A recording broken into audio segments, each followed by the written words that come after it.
بسم اللہ الرحمن الرحیم۔ وہ ہندو کہتا ہے کہ میں نے نا عجیب منظر دیکھا ہے عرب کے لوگوں کا۔ ہندوؤں نے نا بڑا خوبصورت میرے محبوب کے بارے میں لکھا ہے۔ ایک ہندو نے جب حضور کی سیرت پر کتاب لکھی تو کچھ لوگوں نے کچھ اشعار لکھے تو لوگوں نے کہا تو ہندو ہو کے حضور پہ لکھتا ہے، ہندو ہو کے؟ تو اس نے بڑا عجیب جملہ کہا، کہنے لگا ہو جائے عشق کسی سے کوئی چارہ تو نہیں، اور صرف مسلم کا محمد پہ اجارہ تو نہیں، صرف مسلم کا محمد پہ۔ اور پھر کہنے لگا نام و نسب سے اگرچہ ہندو ہوں پر کملی والے میں تیرا سادھو ہوں، کملی والے میں تیرا سادھو، میں تو ساتھ دیوانہ ہوں یا رسول اللہ آپ کا۔ تو نبی پاک علیہ السلام کے بارے میں لوگ لکھتے ہیں، وہ کہتے ہیں وہ محبت سے نہیں لکھ رہا، وہ سمجھ لیں کہ ایک عالمی تجزیہ نگار ہے تو ایک تجزیہ دے رہا ہے۔ کہتا ہے میں نے دو قسم کے عرب دیکھے، دو قسم کے۔ ایک عرب میں نے وہ دیکھے جو اتنے انا پرست ہیں، اتنے خود غرض ہیں، اتنے اپنے ذات کے بت میں الجھے ہوئے ہیں کہ وہ ایک حوض پہ اپنے گھوڑوں کو پانی پلانے گئے، 10 15 20 گھوڑوں کو پانی پلانے گئے ہیں، تو جھگڑا ہو گیا، پہلے میں نے پلانا ہے، میں بڑا چودھری ہوں۔ اس نے کہا نہیں میں تجھ سے بڑا ہوں، پہلے میں نے پلانا ہے۔ اس پہ جھگڑا ہوا، وہ غیر جانبدار تجزیہ نگار کہتا ہے اس پہ جھگڑا ہوا، لڑائی ہوئی، قتل ہوئے، اتنے قتل ہوئے کہ یہ قتل نسلوں تک چلے، نسلوں تک یہ قتل آگے بڑھے۔ وہ کہتا ہے ایک میں نے وہ عرب دیکھے، اور پھر کچھ عرصے کے بعد مکے اور مدینے میں اللہ نے اپنے نبی کو بھیجا، مصطفیٰ کریم علیہ السلام آئے۔ کہتا پھر انہی عربوں کا میں نے ایک اور رنگ بھی دیکھا، انہی عربوں کا میں نے ایک اور رنگ، وہ جو گھوڑے کو پانی پلانے پر لڑ رہے تھے، آج میں نے دیکھا کہ ایک جنگ کے موقع پر 3 صحابہ یا 7 صحابہ زخمی پڑے، زخموں سے چور ہیں۔ ایک آدمی پانی کا پیالہ لے کے آیا، ایک کو کہا پانی پی لو، زخمی ہو، شدید زخمی ہو، نزع کا عالم ہے، تھوڑی دیر میں ہو سکتا ہے شہادت نصیب ہو، پی لو۔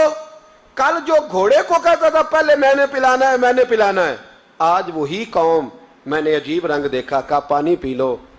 تو کہنے لگا یار میں تھوڑا زخمی ہوں، یہ جو میرے ساتھ لیٹا ہے یہ زیادہ زخمی ہے، پہلے اس کو پلا دے، میرے بھائی کا بھلا ہو جائے۔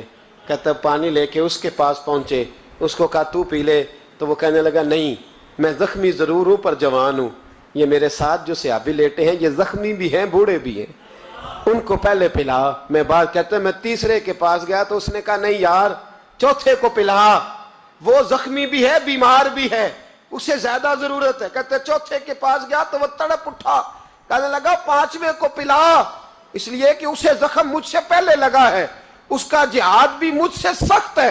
کہتے اس کے پاس گیا تو کہنے لگا یار 6 کے پاس چلا جا، اس لیے کہ اس کا وقت مجھے زیادہ قریب لگ رہا ہے۔ کہتے میں 6 کے پاس گیا تو وہ بول اٹھا، کہنے لگا وہ 5 جس رسول کا کلمہ پڑھتے تھے میں بھی اسی محمد کا ماننے والا ہوں، تو مجھے نہ پلا 7ویں کو پلا۔ کہتے ہیں اس کے قریب گیا اور میں نے وہ منظر دیکھا کہ وہ کہنے لگا نہیں اگر وہ 6 قربانی دے سکتے ہیں تو میں نے بھی نبی پاک سے تربیت لی ہے، تو پہلے کے پاس جا۔ کہتے ہیں میں اس کے پاس جا کے کھڑا ہوا تو روح پرواز کر گئی، میں دوسرے کے پاس گیا تو کلمہ پڑھ کے شہادت کا جام پی گیا، میں تیسرے کے پاس گیا تو حوض کوثر تک وہ بھی پہنچ گیا۔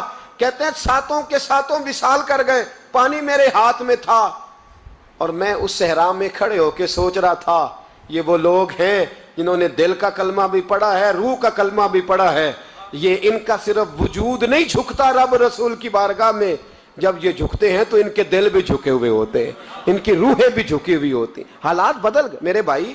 ایک زمانہ وہ تھا جب حضرت عمر فاروق کی لونڈی نے کلمہ پڑھا، ہاں حضرت عمر لونڈی نے کلمہ پڑھا تو حضرت عمر نے اسے الٹا لٹکا لیا، درے مارتے۔ وہ بی بی کہتی عمر مجھے اتنا مارتے کہ مارتے مارتے تھک جاتے، پھر پانی منگاتے، پانی پی کے پھر مارتے پھر مارتے۔ یہ وہی عمر ہے جو کہتے جو کلمہ پڑھے گا گردن کاٹ دوں گا، یہ وہی عمر ہے جو کوئی غریب مسکین قریب نہیں پھٹک سکتا تھا، لونڈی کو دروں سے مارتے، وہی عمر کلمہ پڑھ گئے۔ اور پہلے تو ایک قبیلے کے سردار تھے نا بھائی، پہلے ایک قبیلے کے سردار تھے تو الٹا لٹکا کے مار، چاہیے تھا نا جب امیر المومنین بنتے زیادہ سخت ہو جاتے اور ان کے اندر سختی آتی، اور امیر المومنین بن گئے 24